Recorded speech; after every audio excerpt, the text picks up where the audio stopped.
What would you do if one day you discovered your husband was cheating? Would you cry quietly and accept it? Or would you rise, gathering every piece of evidence, every word spoken, to make both him and the other woman pay the price? Today, Snail. Story invites you to follow the journey of a wife who seemed fragile, but when betrayed, turned her pain into strength. From the very first suspicion, to a meticulously crafted trap, and finally, to the courtroom where both betrayers had no way out. If you believe that truth and courage can turn the tables, stay with us until the very end. And don't forget to like and subscribe to Snail's Story, so every week we can meet again through stories full of emotion and meaning. In late autumn, the town of Cedar Falls had a beauty that made you forget the passage of time. Rows of maple trees, their leaves turning red and gold, shed like rain whenever the wind swept down Main Street. Every morning when I opened the door, I would take a deep breath of the damp wood scent mingled with chimney smoke drifting from nearby houses. Familiar fragrance of peaceful countryside living. I am Rachel Carter, 32 years old, a part-time librarian at the town library. My life revolved within a small circle, a quiet job, a white house at the end of the street, my husband Mark Carter, who ran a small construction company, and our 11-year-old son, Ethan. Beyond that small family, there was also Linda Hayes, my cousin aunt. Linda is only 10 years older than me.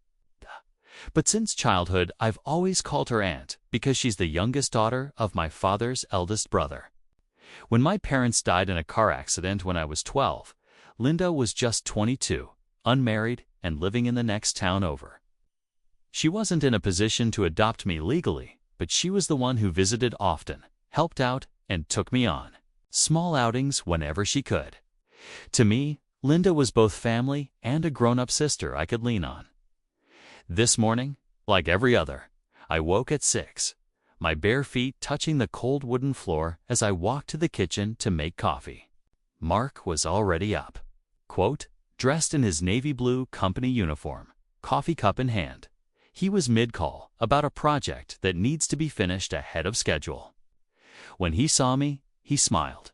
"Morning, love. I've set the cream and sugar on the table for you."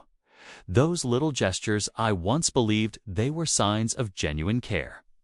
I smiled back, poured coffee into a white porcelain mug, and let the bitterness mingle with the sweetness of melting cream. Ethan was still in his room, probably wrestling with his clothes while still half asleep. "Where's Ethan?" I asked. "I'll call him down. I need to head out early today. The Jackson clients want to meet first thing." I nodded without a shadow of suspicion. In this small town, everyone knew Mark, warm, approachable, the man who would help neighbors fix a fence or shovel snow from their porch. I often wondered why he chose me, a quiet, reserved librarian, but always reassured myself that I was simply lucky. Ethan eventually came bounding down, hair a tangled mess, holding one sock he hadn't put on yet. He grabbed a slice of bread, chewing while rambling about his math test that day. Mark ruffled his hair, then bent to kiss my cheek before heading out the door. "I'll probably be home late tonight. Don't wait up for dinner." I watched him disappear behind the fence, feeling so settled in the routine that I didn't notice the small shifts already taking place. The day at the library passed quietly. I shelved returned books, helped a young boy find a comic book, and guided an elderly man through genealogical archives. I loved that peaceful space where the loudest sound was the turning of a page. Around midday, I got a text from Linda. "Free this weekend? I want to make beef stew for you and Ethan." I smiled. Linda wasn't the type to express affection in words, but every time she invited me for my favorite dish, I felt a quiet warmth. On the way home, I stopped at the grocery store for some vegetables and bread. The air had already turned chilly, so I planned on making chicken soup for Ethan. He came home from the school bus, dropped his backpack, and proudly showed me a photo chosen to be displayed in the school hallway. Dinner was just the two of us. Mark called to say the project's delayed and that he'd be home very late. I thought nothing of it as work was always unpredictable. After cleaning up, I sat in the living room with a book while Ethan worked on his homework at the kitchen table. If anyone had asked me then about happiness, I would have said I had enough. A hard-working husband, a good son, and a cousin aunt I trusted like a sister. I didn't know that in just a few weeks it would all shatter on that Linda, the one I thought of as my own blood, would be the one to push me into my deepest fall. In Cedar Falls, by the end of October, winter had already begun to creep in. The wind carried a sharp chill, slipping through the leaves and playfully whipping the faces of people on the street.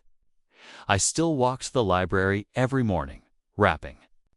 Myself in the gray wool scarf Linda had given me for my birthday 2 years ago. That morning, I was rearranging the children's section when I overheard Janet, my older colleague, talking to another staff member at the checkout counter. Her voice was low, but clear enough to catch if you listened closely. Yesterday, I stopped by Riverside Diner and saw Mark Carter sitting with Linda Hayes. Those two, they looked very close.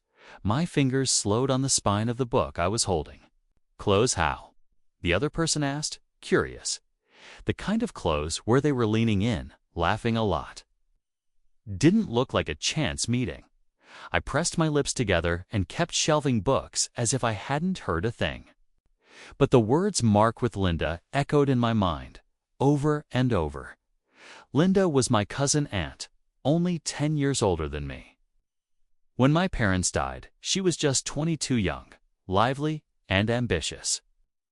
The age gap between us was small, so our relationship had always felt more like two sisters than aunt and niece. After one married Mark, Linda and he quickly became close too. I had once been happy about it, the two people I loved most getting along well. I told myself. There was nothing strange about them having lunch together. Linda often asked Mark for advice on home repairs, and Mark was always happy to help. The way Janet had stressed very close left me unsettled. That evening, when Mark came home, I asked casually, "Did you happen to stop by Riverside Diner today?" He paused for just a fraction of a second before replying, "Oh yeah, I ran into Linda there. She said she was thinking about fixing her porch, so she asked me to take a look." It was a reasonable answer, but his eyes shifted away from mine a bit too quickly. I didn't press further, reminding myself not to be suspicious without cause. In the days that followed, I began to notice more. Linda would call me often, but her opening line was, "Has Mark been busy lately? It's company taking on a lot of projects?"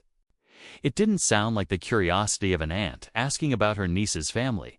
Felt more like she was checking in on Mark specifically, rather than on me or Ethan. I gave vague answers, not wanting to dwell on it. Still, the seed of doubt had been planted. One afternoon, Linda called to invite Ethan and me over for dinner that weekend. I hesitated before asking, "Will Mark be coming too?" "If he's free," she said quickly, then added, "I'm making beef stew. We haven't eaten together in ages." The way she said together made me pause for a moment, though I didn't mention it. When I told Mark about the invitation, he only shrugged. "Go if you want. I'll have to check out the new site in Westfield this weekend. Probably won't make it back in time." I nodded. On paper, there was nothing wrong. But the uneasy feeling lingered vague. Like hearing rain fall somewhere you couldn't see. That weekend, I took Ethan to Linda's house. The beige wooden home sat on the edge of town, with a white fence out front and a rose garden in the back that had already lost most of its petals. Linda opened the door, hugging Ethan first before turning to me. "You've lost weight. Is the library making you work extra hours?" Dinner took place under warm yellow lights, the sound of silverware on plates mingling with Ethan's stories from school, but whenever Mark's name came up, I saw a brightness in Linda's eyes that I couldn't quite define. His company must be doing well these days. She asked. He says work's been busy lately, I replied. Linda smiled but didn't press further. Even so, I could feel her interest went beyond an aunt asking about her niece's husband. On the drive home, Ethan fell asleep in the back seat. I steered through the dark streets, the streetlights flickering across the windshield. It felt like there was a cord inside me being pulled, tighter knots snapping, but making everything around me feel fragile. I wanted to believe Mark's explanation. I wanted to believe Linda saw him only as her nephew-in-law. But another part of me whispered, don't ignore these signals. I didn't yet know that in a matter of weeks, I would witness something that would turn all my doubts into undeniable truth and change forever the way I looked at these two people. The sky that day was heavy and gray, the clouds hanging so low it felt as if you could reach up and touch them. Ethan was dismissed early from school for a parent-teacher meeting, and I had the afternoon off from the library. We'd just sat down for lunch when he looked up and asked, Mom, can we stop by Aunt Linda's? I want to show her the model I made in craft class. I hesitated. Normally, I would call first to make sure Linda was home. But this time, instead of turning him down, I found myself wanting to confirm something. Sure, I said, keeping my voice. Even the road to Linda's house ran along a quiet street lined with bare trees. As we turned into the narrow lane leading to her place, my heart lurched. Mark's dark blue pickup truck was parked neatly at the curb in front of her gate. Ethan spotted it immediately. Hey, that's Dad's truck. Why is he here? Scrambled. For a plausible reason, maybe he's helping Aunt Linda fix something, but a cold shiver slid down my spine. If it were really just repairs, why hadn't Mark mentioned it? And why hadn't Linda said anything when she called yesterday? I pulled over to the side of the road and cut the engine. Ethan, still clutching his model, looked at me in confusion. Why aren't we going in, Mom? I just want to check how Aunt Linda's roses are doing in the backyard. Taking his hand, I led him down the side path I knew well, the one with a kitchen window overlooking the garden. Years ago, I played there while Linda washed dishes or chatted on the phone. From that spot, you could hear everything inside. Mark's voice came first, low, but carrying the familiar note of weariness. She's always so weak, Linda. Always needs comforting. Needs to be led? I'm exhausted. Linda's soft laugh followed, half teasing, half bitter. I told you from the start, didn't I? Rachel's not the kind of woman for you. She keeps to herself, has no ambition. I froze. Ethan's fingers tightened around mine, sensing something was wrong. Mark's voice dropped. If it weren't for the insurance payout after her parents died, I'd have left long ago. But now the money's nearly gone. I can't keep pretending. The cold of the windowsill seeped into my palms, colder than the wind outside. That money, the money I believed we'd been saving for Ethan's future, had been used for something else entirely. Linda asked, her tone betraying a spark of eagerness. So, what's your plan? I'm going to leave her. Take what's left. Rachel's not strong enough to fight back. She'd just cry and accept it. They both laughed. The sound was like shards of glass falling into my chest. Linda went on. Don't wait too long. You've wasted enough time already. After the winter holidays, Mark replied. I don't want to ruin Ethan's Christmas. The way they spoke about my son as a factor. To be made my stomach knot. I pulled Ethan away from the window, my heart pounding. He looked up at me, worried. Mom, what's wrong? I swallowed, hard, forcing a smile. Nothing, sweetheart. Let's go home. Dad's busy helping Aunt Linda. On the drive back, the hum of the car merged with the chaos in my head.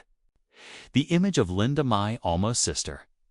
The one who stood by me when I lost my parents, and Mark, the man I called my husband, sitting in that kitchen, plotting to leave me and strip me of everything I had.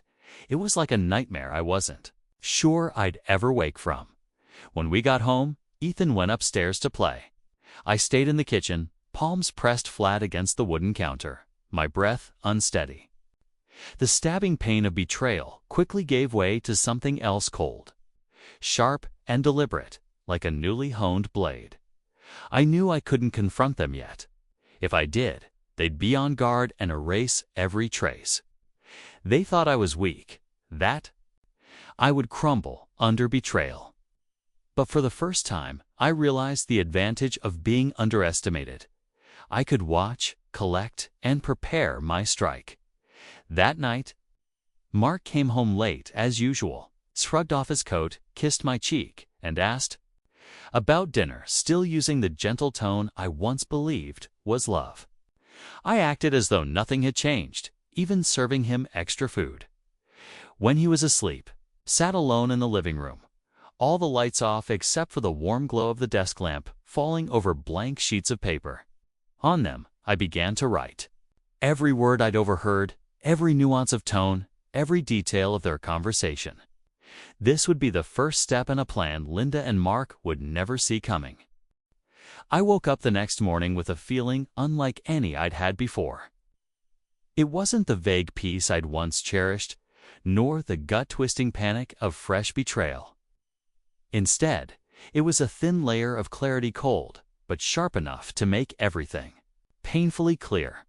Mark and Linda had been bold enough to sit in her kitchen, sipping coffee while calmly plotting how to cut me out of their lives. They thought I'd cry, retreat into a corner, and let them take everything without a fight. They'd forgotten one thing. Once you've lost everything, you have nothing left to fear.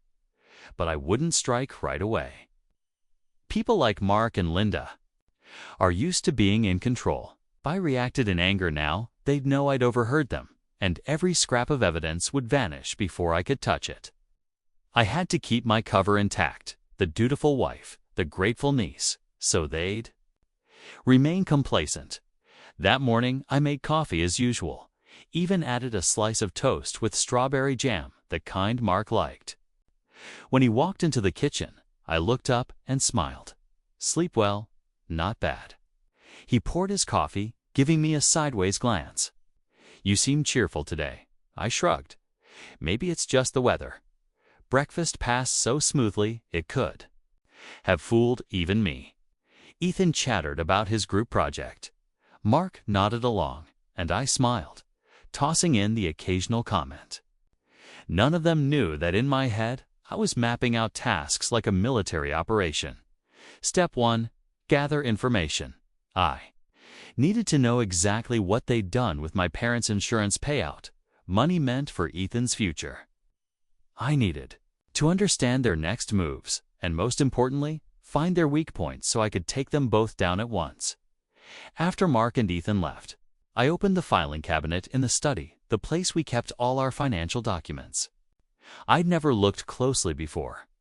Mark had always handled everything, telling me to focus on raising our son. But today, as I flipped through the files, a different picture emerged.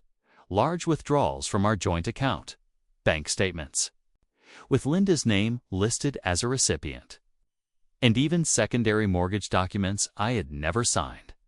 I didn't rush to conclusions. I photographed everything, saved it to a USB, and put the files back exactly as they were. Step 2, maintain the act. That evening, I wore the blue dress Mark had once complimented and made spaghetti with meatballs his favorite. When he came home, I greeted him at the door. I thought you might be tired, so I made this for you. A flicker of surprise crossed his face before he softened. Thanks. Rachel, over dinner, I asked about work, about the Westfield project, nodding as though I believed every word. I noted every twitch of his mouth, every shift in his tone, filing it all away in my mental ledger. Step 3, equip myself. The next day, I drove to an electronics store in the next town over and bought a small voice recorder and a miniature camera disguised as a desk clock. The salesman didn't ask questions, just said, "This model's battery lasts. The audio is clear, and the video's sharp enough to read writing on paper." I smiled, tucking my purchase into my bag. Step 4. Create the opportunity.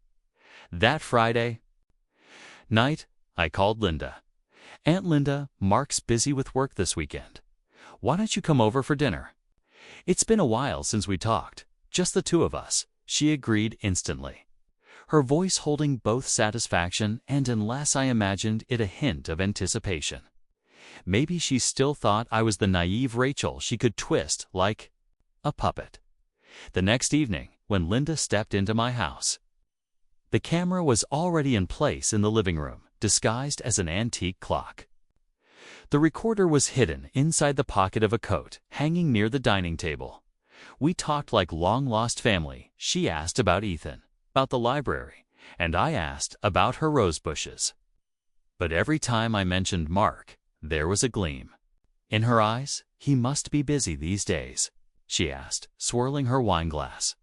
"Yeah, he's been coming home late a lot," I said with an easy smile. After dinner, she lingered, claiming to wait until the rain let up. We sat in the living room, and I gently steered the conversation toward how handy Mark was with repairs. Linda's lips curved in a knowing smile.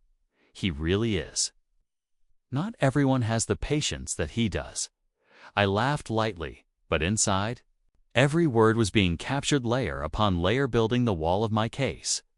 When she finally left, closed the door, walked straight to the clock, and switched off the camera, everything was saved to the memory card, safe and ready for review.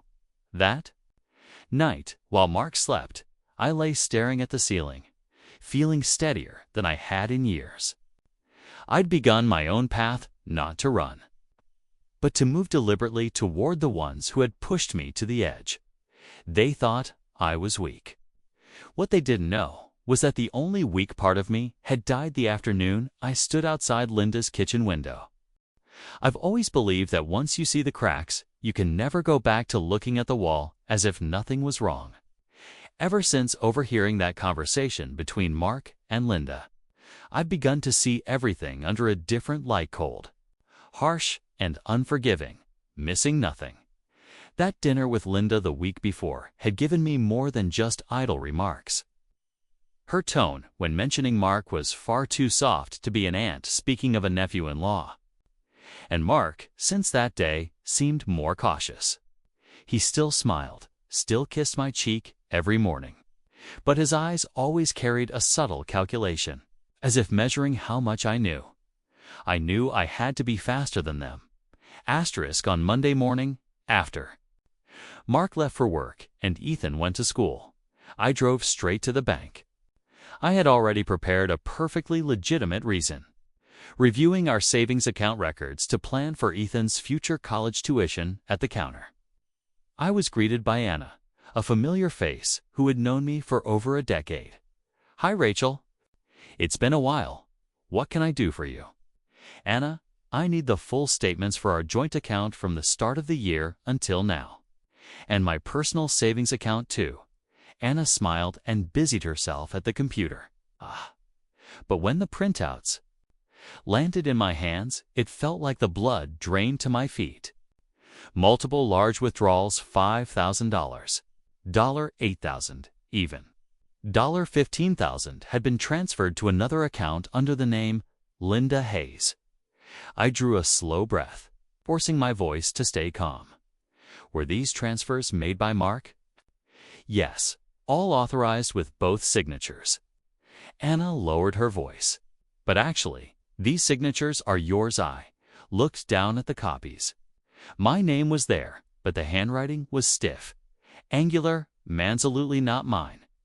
"Anna, I need certified copies of all related documents," I said evenly, surprising even myself with the steadiness in my tone. Asterisk that afternoon, I called Daisy, a lawyer I'd once helped find reference books at the library when she was working on her law thesis. She remembered me instantly. "Rachel, you sound different. What's going on?" "Daisy, I need a divorce lawyer and someone strong in financial fraud cases." We arranged to meet the next morning at her office in the next town over, away from anyone who might know Mark or Linda. Daisy told me to bring everything I could: bank, Statements, signature scans, anything proving illegal activity. Asterisk, that evening, I made lasagna Mark's favorite. As he stepped into the kitchen, the smell of melted cheese made him smile. You're in a good mood today. Something special. I've been thinking we should spend more time as a family. I smiled, pouring him wine. You know, I'm planning to review our savings to see if it's enough to start Ethan's college fund. Mark's hand froze for a moment. The fork suspended mid-air before he resumed eating. Good idea. But you know, we need to be careful with money. Lots of unexpected expenses these days. I nodded, feigning agreement. But inside, I was recording every beat how slow his reply was. How he avoided meeting my eyes. How quickly he drained his glass. Asterisk, the next day. Aside from meeting Daisy, I stopped by a security equipment store and bought a mini camera disguised as a wall outlet. I planned to put it in the study, the place where Mark often made calls when he thought I was busy in the kitchen. That night, when Mark went out to meet a client, I plugged the device into the outlet near his desk. It looked like nothing more than a phone charger, but it could record both audio and video continuously for 24 hours. Asterisk, 2 days later, I had what I needed. In one recording, Mark called Linda. Don't worry, she doesn't suspect a thing. All the paperwork's done. Just a few more weeks. Linda's soft laugh came through the line. Just a few weeks, okay? You know I'm not good at waiting. Her voice was warm and low. Not the voice of an aunt speaking to her niece's husband. I stopped the recording and sat still in the dark study. Every word was a nail sealing shut any chance of this being a misunderstanding. Asterisk, that night when Mark came home, I greeted him with the same smile as always. He didn't know that in the desk drawer of my study was a folder growing thicker by the day. Bank statements, documents with forged signatures, recordings.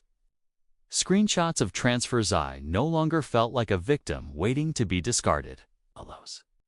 The one counting down the days. The hours waiting for the moment to flip the board and show Mark and Linda they had chosen the wrong woman to betray.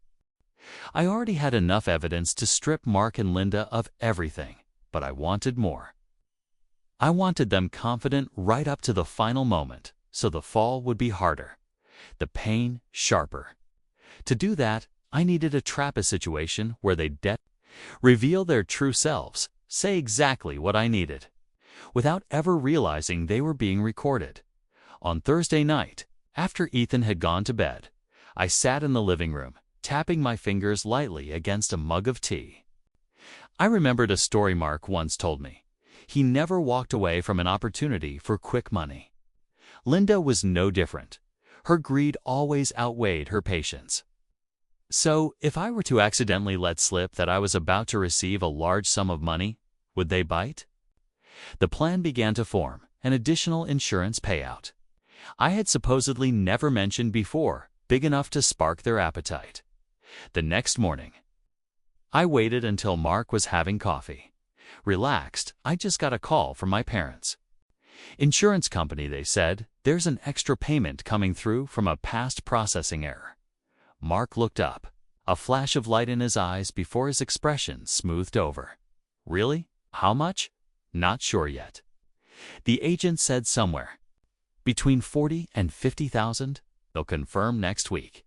He smiled, feigning calm. That's good news.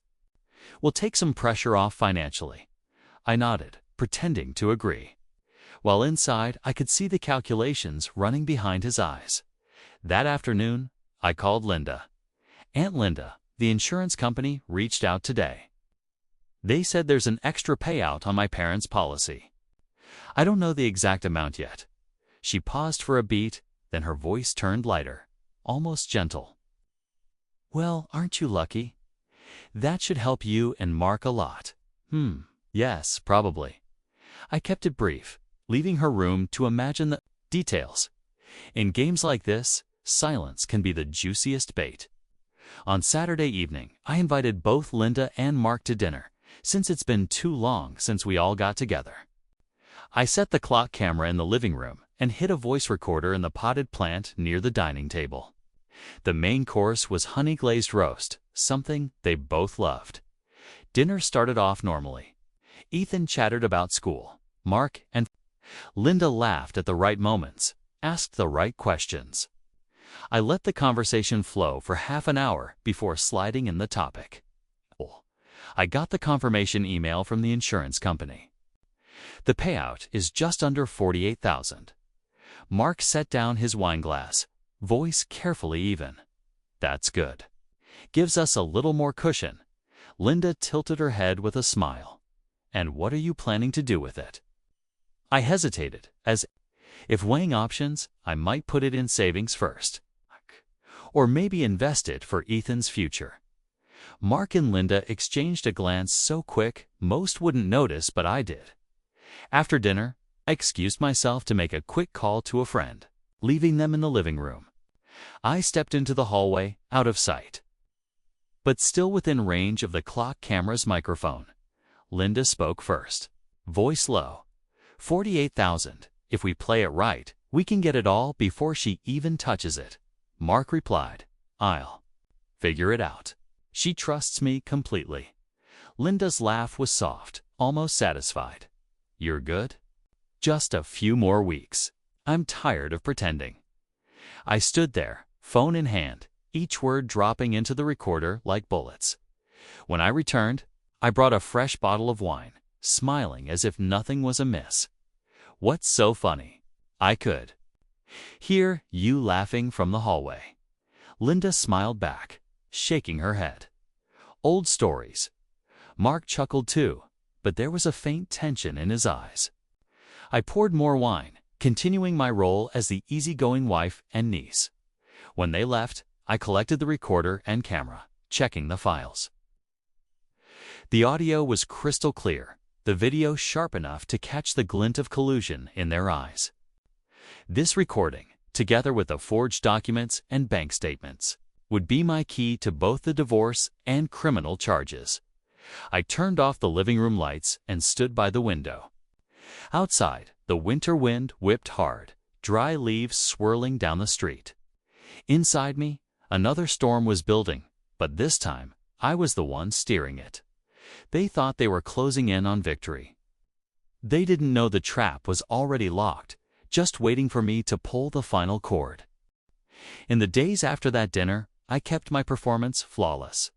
I laughed when Mark told stories from his construction site, nodded when Linda talked about her rosebushes. But beneath the mask, I was counting down the hours, the minutes.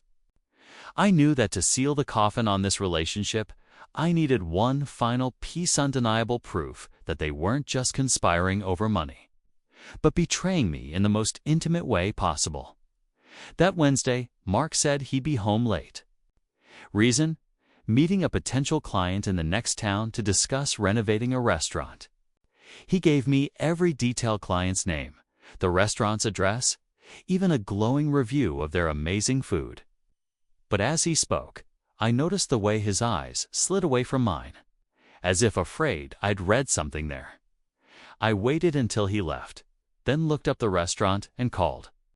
A polite female voice answered, I'm sorry. We're closed today for maintenance. Her words sent a chill straight through me. I called Mike Teresa, private investigator Daisy had recommended. Mike was a former cop. Deep voice, few words. I need to know where Mark Carter goes tonight, I told him plainly. Send me his license plate and a recent photo. If he meets someone, I'll have pictures for you. I gave Mike what he needed, then sat in the dim house, only the kitchen light on, while the hours dragged by with cruel slowness. At 9:15 p.m., my phone buzzed. A text from Mike. He's at the Greenfield Motel, room 203. Linda Hayes' car is parked right next to his. I froze, my heart pounding in my ears. I'd suspected for so long. But seeing Linda's name in black and white felt like a knife twisting in my chest. Mike sent 3 photos. Mark's dark blue pickup and Linda's silver sedan parked side by side in the dimly lit lot. The door, too. Room 203 cracked open, Linda stepping out for a moment before turning back inside. Wearing a fitted knit dress I'd seen her in at a family gathering. Mark right behind her. Hand on her back in a way that was far too familiar. Head bent to whisper. Something in her ear. I bit down hard on my lip to keep from making a sound. I had known, but now I could never unknow. I texted Mike back. Can you stay in position? I want to see for myself. Are you sure? He replied over the phone. Most people lose it when they see something like that. I'm sure I drove slowly through the empty streets until the Greenfield Motel sign appeared, glowing faintly under a yellowed light. I parked at the far end of the lot, where darkness swallowed the car. From a distance, I saw the door to 203 open. Mark and Linda stepped out, unhurried. They laughed together like longtime lovers, not even pretending to be cautious. Mark's arms slid around her waist, his hand lingering far too long for it to be family. I lifted the mini camera Mike had given me and took shot after shot. The soft click of the shutter matched the rhythm of my heart's steady, cold, unshaken. They left the motel around 10 p.m., each driving off in opposite directions. I waited several minutes before starting the engine and heading home. When Mark walked in, the faint trace of unfamiliar perfume clung to his coat. He smiled as if nothing had happened. Sorry about the time. Meeting ran longer than expected. I looked at him, careful to keep my eyes from revealing a thing. It's fine.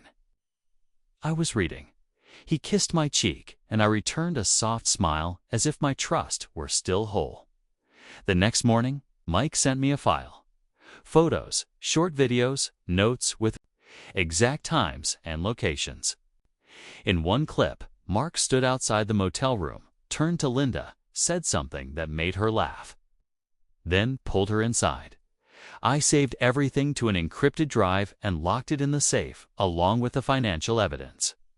This wasn't just proof of an affair, it was the final blow that would shatter any defense they tried to mount. That night, over dinner with Mark and Ethan, I watched father and son joke together, my heart aching. Ethan had no idea the father he admired was deceiving us both, or that the aunt he'd once adored was quietly dismantling his home. I knew I was about to do something that would change everything forever. But looking at my son, I was certain he deserved to grow up in truth, not in the shadow of a lie. And so I began preparing for the next step, the moment when Mark and Linda would be forced to face everything they'd done. Not in the dark, but in the full light, where every lie burns away. I spent the entire weekend organizing everything like a soldier preparing for the final battle.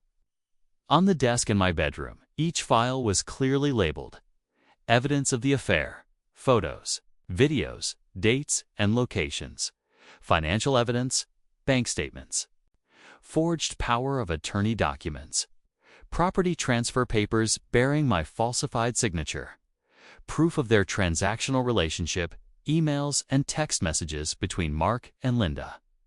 Extracted by Daisy from Linda's old phone, I knew that if I used only part of it, Mark might still wriggle free. But if I presented it all at once, neither he nor Linda would have any escape. On Monday morning, I went to the office of Alan Pierce, a divorce lawyer well known in business circles. Alan was in his 50s, with eyes as sharp as a blade, and a record of winning asset disputes opponents thought were in the bag. I opened my leather case and placed each piece of evidence on his desk. Alan flipped through the pages and photos in silence. When he reached the motel footage, he looked up. "Do you intend to rely on the affair alone to win the divorce?"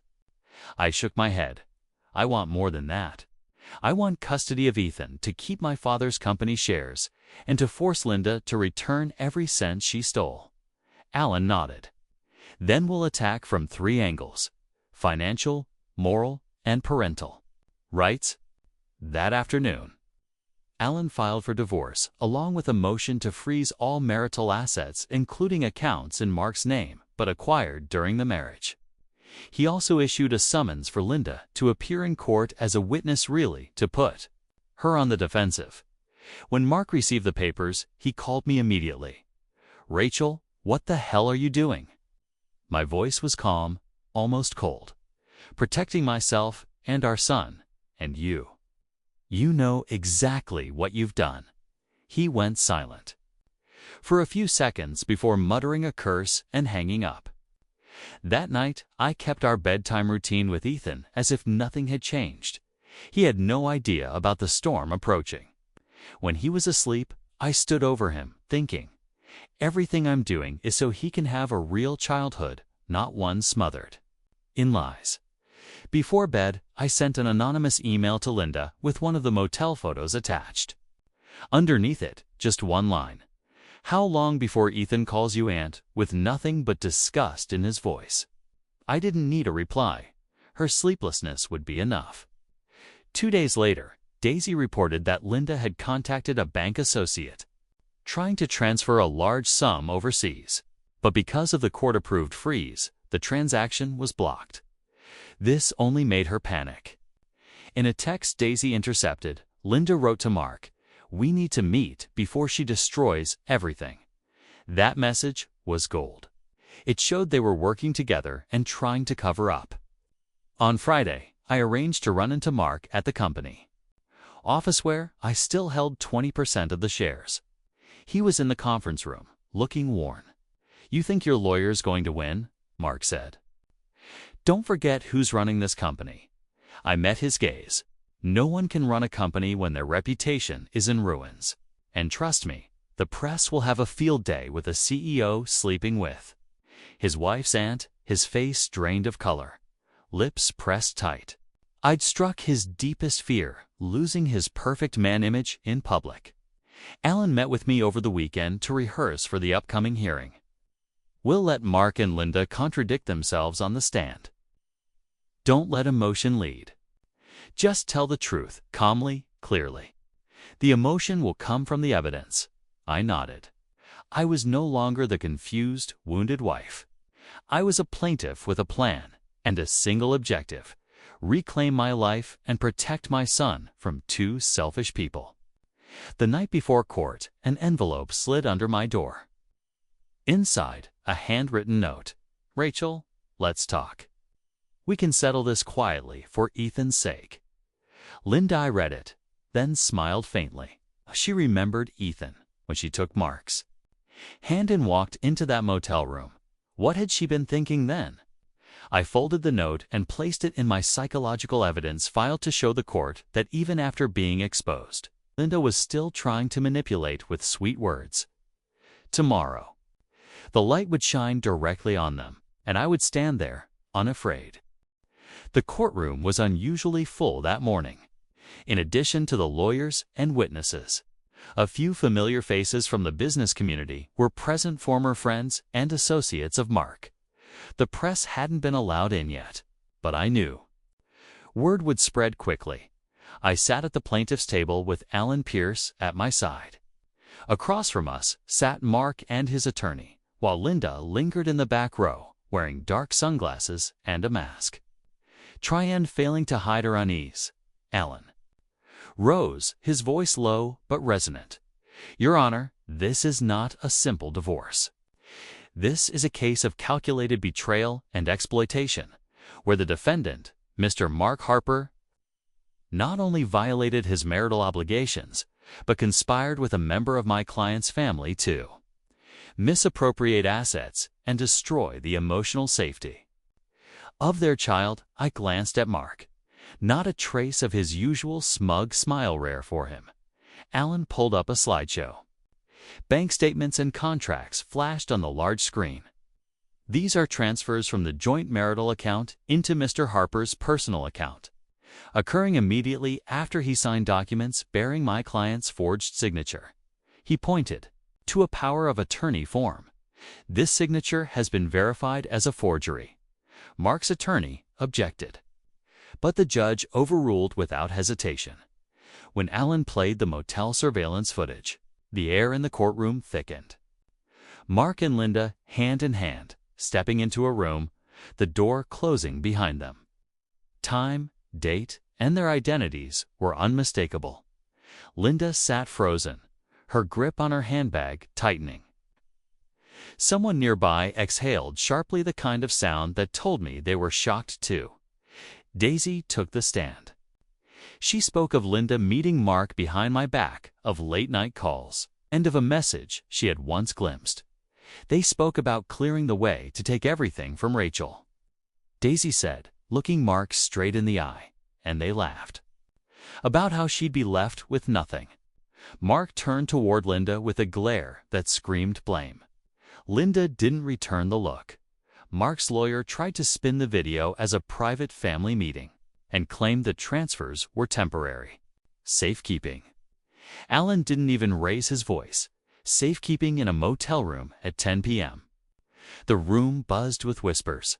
The judge's gavel banged for order. But I knew the question had already sunk in.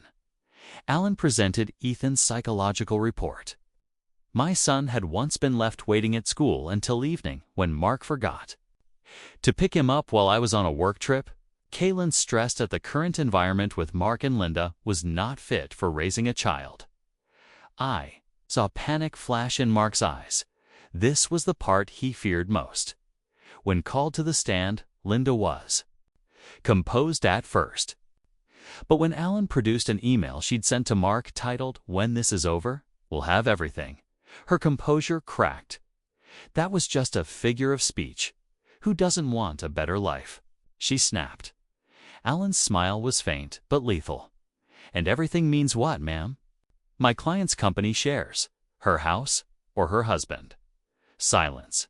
Linda's face flushed crimson, her eyes fixed on the floor. When it was Mark's turn, he tried to keep calm, but Alan's cross-examination chipped away fast. You are aware. Linda is Rachel's cousin aunt. And when did your intimate relationship with her begin? Mark swallowed hard. About 2 years ago. The murmur that rippled through the room was deafening.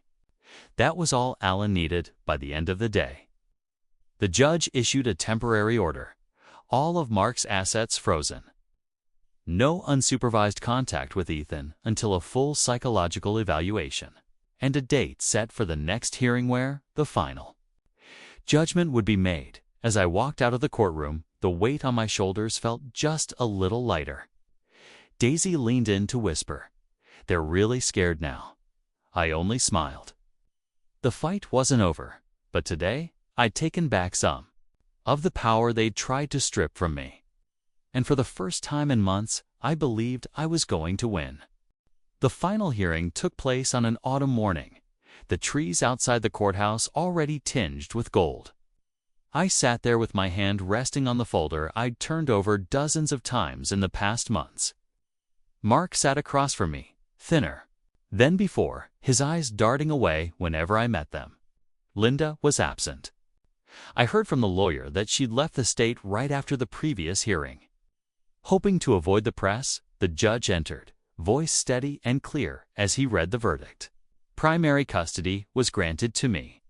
Mark's visitation rights would be supervised. The misappropriated assets were to be returned, and my late father's business shares remained untouched. As for Linda, she was ordered to pay a substantial sum for her role in forging documents. I didn't care how she'd manage. To pay was enough to know they no longer had the power to hurt me. When the judge's gavel came down to close the session, I stood. There was no cheering, no dramatic flood of tears. Just one long breath, deep and unburdened. Daisy hugged me tightly in the hallway, whispering, "You did it." I smiled for the first time in months, a smile free from the weight of fear. That afternoon, I picked Ethan up from school. He ran toward me, backpack bouncing, calling, "Mom." I knelt and wrapped him in my arms. His hair smelled of sunshine, and in that moment I realized everything I'd lost, endured, and fought for had been to protect this very embrace. In the days that followed, I began to put my life back in order. The house was freshened up, stripped of any trace of Mark. The living room felt warmer, the kitchen brighter. Ethan and I planted a small garden in the backyard. Each morning we watered it together, and I told him about seeds. How, if you care for them long enough, one day they'll grow and bloom. Daisy visited often, bringing pastries and stories that had the two of us laughing until our sides hurt. A few old friends I'd once been hesitant to see started coming back, not out of curiosity, but because they knew I had made it through the darkest stretch. Some nights, when Ethan was asleep, I'd sit on the porch, watching the streetlights spill their glow across the pavement, and think about everything: about Linda, about Mark, about the days I thought I might break. I didn't feel hatred anymore. Instead, there was a strange, quiet peace. They had chosen their road, and I had chosen mine, leaving nothing of them to carry forward. One winter afternoon, Ethan handed me a handmade card. On the cover, two figures, one tall, one small, stood beneath a Christmas tree. Inside, in his uneven handwriting, he had written, "I'm happy, it's just you and me. You're my home." I held him close, tears slipping down my cheeks while my heart filled with warmth.